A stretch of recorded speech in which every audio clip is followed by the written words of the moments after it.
Well, what are the chances, my friends, that Klaus Schwab of the World Economic Forum resigns? And then immediately we also see WEF globalist Pope Francis, who was working with Klaus Schwab to form a one world government, suddenly died on the same day. And the WHO backs down. It's all very strange. So are the globalists on the ropes right now and collapsing, or are they restructuring as we speak, sort of behind the scenes? We wanted to bring in Mel Kay. She's the author of Americans Anonymous, Restoring Power to the People, One Citizen at a Time. And Mel has been following what the World Economic Forum and Klaus Schwab has been doing for years. Excellent reporting on this subject. And we thought, who better than Mel to bring on and talk about this? Mel, great to see you. Great to see you. Coincidences, I guess. Yeah, I don't believe in coincidences, but it's so strange. The Pope dies, and then suddenly also we hear that Klaus Schwab is resigning, the WHO backing down. Now, we have reported, and I'm sure you have as well, for almost about a year now that Klaus was preparing to step down, and he was going to be sort of handing the keys over to his family, basically, right? So they're going to kind of keep it in the family.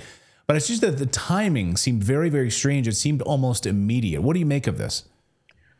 Well, first of all, I agree with what you said in the intro. I think that they're reorganizing. I think that they have gotten far too negative press on the people that have been representing them for a long time.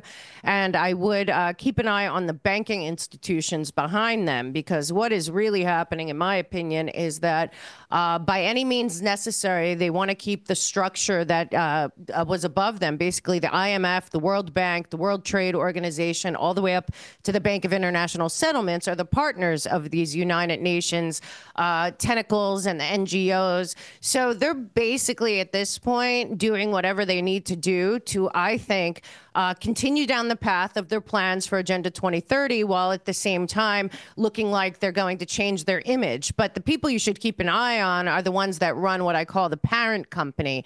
And that would be people like Larry Fink and Mark Carney and Mertz, that just is going to be probably put in Germany. These are all people that created the EU, which is essentially Davos and the government wing of Davos. And it appears to me that they are reacting, A, to Trump's tariffs, and B, to their own lack of the ability for them to go forward without America.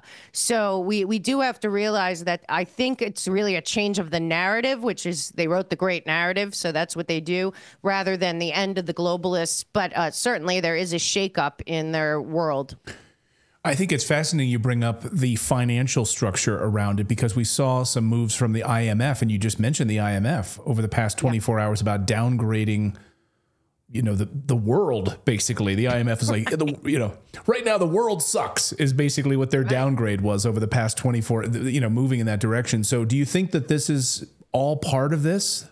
Yeah, I do. I think that they've been running this whole conglomerate, and you can even go down to the Council of Foreign Relations, Chatham House, all the people that consider themselves the superclass and have been in that position basically since 1971, when the World Economic Forum started, when Kissinger took us off the gold standard, and the EU was born out of the Marshall Fund. Well, right now they have deindustrialized almost the entire Europe that is involved in the EU. They've really hurt, I believe, the nation states within the EU.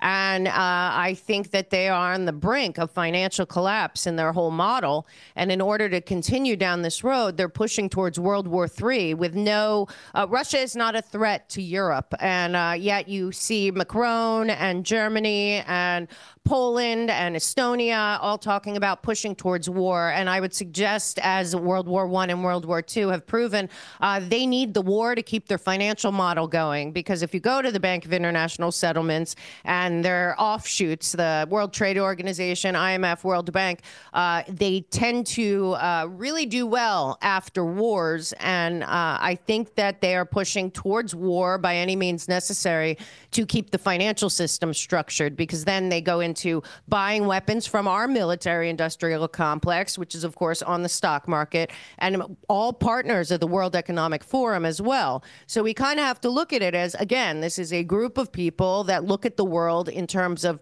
we own this planet, we're the parent company, and those 8 billion people are lucky they live here. And there's enough pushback between Trump and several leaders around the world, Maloney, obviously Orban, Bukele, there's just leaders everywhere that are siding with Trump on ending the wars. So for me, I think that the model has always been based around, especially that model that leads to Switzerland, paying for both sides of wars in order to create a war economy.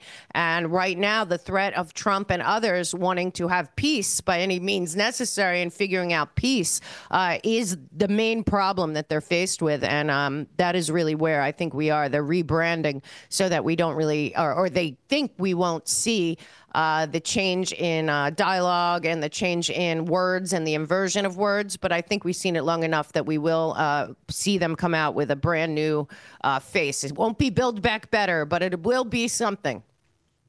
You bring up the catalyst. I was going to ask you, I think the catalyst could be a number of things. COVID, it could be some mass pandemic, et cetera, war.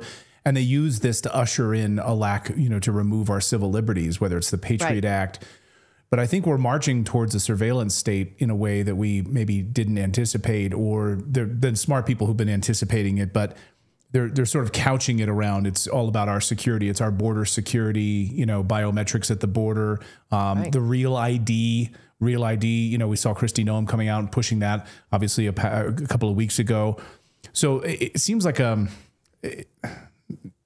different strategy here, or maybe I don't know how they're going to couch it for us. So it seems like they're trying to couch it in terms of our safety once again.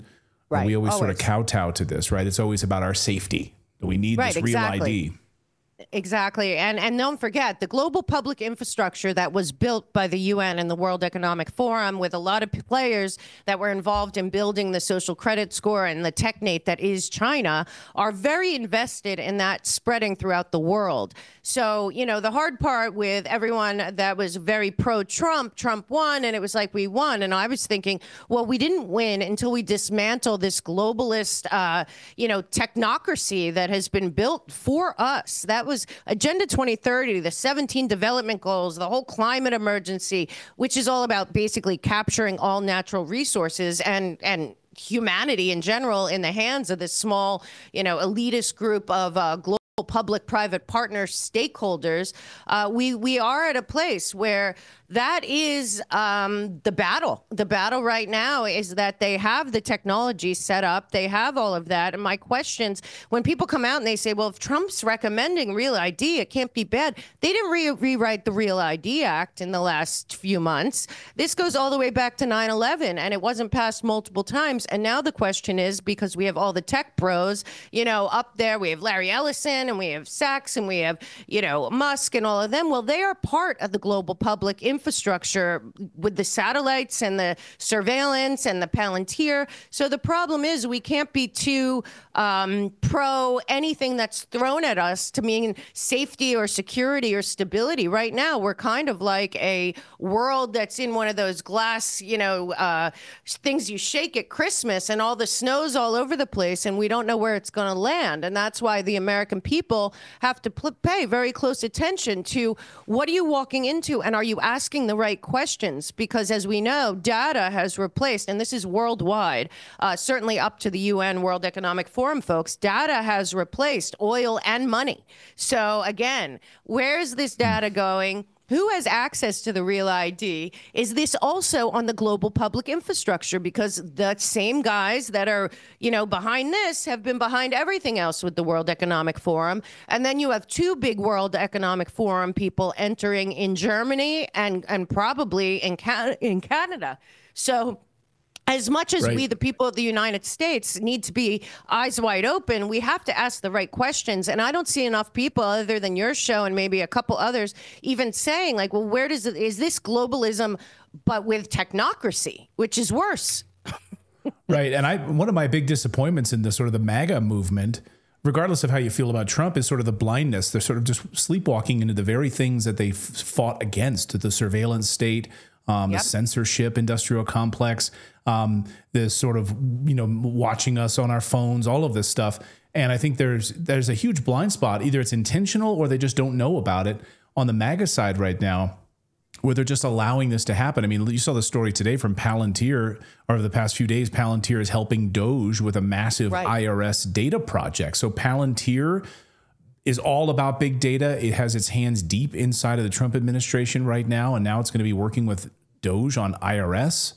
And the border. And the truth is, Palantir is a global company. We have to remember these companies like BlackRock and Palantir and these NGOs like Open Society and the Gates Foundation, they are global. We look at them as they are America. They are not America. They are global public-private partners and stakeholders of the World Economic Forum and the international banking cartel, as I call them. So again, we are not prioritizing our local communities, what we're doing in real time, how we're fighting on the ground. We should all be looking at Doge and starting Doge is where we are, looking at these names of these NGOs and identifying them in our own backyards, because we have been infiltrated, and this has to do with surveillance and where, like, they put in all these smart meters. People aren't saying, where does that go? People are walking up and getting their eyes scanned, not having seen, I guess, Minority Report, not saying, you know, who sees this? What companies are involved here? There's a lot of back doors built in. And we have to also remember that China has a lot of access to our country. And frankly, at this point, it's seeming like the entire Congress and entire D.C. is unwilling or unable to make any moves that are positive for the American people by design. And that would then take me to the idea that a lot of these people are blackmailed, bribed. Their family members work for NGOs, lobbyists. We're finding out a lot about all these foreign countries that pay all our universities and are lobbying. Our big deal is that we have to get money and private industry out of politics. I mean, it cannot sustain itself, but as long as it's in there, it's going to push for profit from war and profit from, you know, telling us that we need their help to survive. And here, you know, take your real ID and your internet wallet and go forward. And that's why it's suspect to me that the World Health Organization and some of these other groups look like they're backing down in real time, while I see them continuing to build the infrastructure. Yeah, I think that's the key, right? It's very exciting to see Klaus Schwab, Dr. Evil himself, stepping down, this figurehead, but it's like a hydra. I mean, we know how deep this thing goes into the United Nations. You mentioned like Mark Carney in Canada. So they've got all these proteges, these leaders, these members of Congress, these governors, these mayors. It's infiltrated our school system. Yep. So we need to be vigilant. And this is a time when you can't just sort of blindly say, like, oh, I love J.D. Vance. He's amazing. There's a lot to love about the guy. But forget the Palantir connections. Forget the money that, you know, was given. Yeah, just look away from that stuff because you like J.D. Vance. Right. Well, we also have to start taking responsibility for ourselves. It has been many, many decades. Again, we just had the JFK stuff come out. You're looking at that and you're thinking, how can it be that nobody inside our government has ever been held accountable for betraying the people of this country? Frankly, there's been multiple, all the way up to Crossfire Hurricane and the pandemic, multiple instances of great betrayal. I mean, conspiracy to defraud the people of the United States of America. And yet, a few months into the Trump administration, and we've seen the fraud with Act Blue. We've seen all of this USAID. We've seen the money trail be exposed. And my question is, why can't we go after the white collar crimes that you can easily prove because numbers don't lie and start there? So I am at a place where it's like, I don't want to go on down this path, because we all know that once they start giving weapons to the EU that insanely wants to go forward with war, then it starts a whole new financial cycle, and we're stuck in it again. And if they just went after some of the money that we have already seen exposed and some of the players, we will have a situation where we, the people, can actually start to feel like we're in good shape. Yes, I mean, you saw that meme over the past week with the action figure that was shared all over social media of Pam Bondi. They're calling her the inaction figure, and it's like, you know, we just want arrests. We want prosecutions of these people. Follow the money. It's very easy to do, right? You know exactly. They did it to Trump. Why can't they do it to one or two people? What about Samantha Power at USAID or Mayorkas? He didn't get a pardon. These people betrayed the people of the United States, or the 51 intelligence agents that conspired to lie to the country before an election. There are things that we know could if it was the other side, they would have been indicted within 4 days. And that's where the frustration, I think, is coming with people that really worked to get Trump in there, and now are saying, okay, well, only a few more months, and then their 2026 cycle will kick in, and all the billionaires will pour in again, and we'll be right where we were. Yeah, we need more people like you out there, Mel, seriously, who not afraid to tell the truth and no BS, you know, not pulling your punches. I just can't. I'm just over the people pulling their punches. Stop pulling your punches.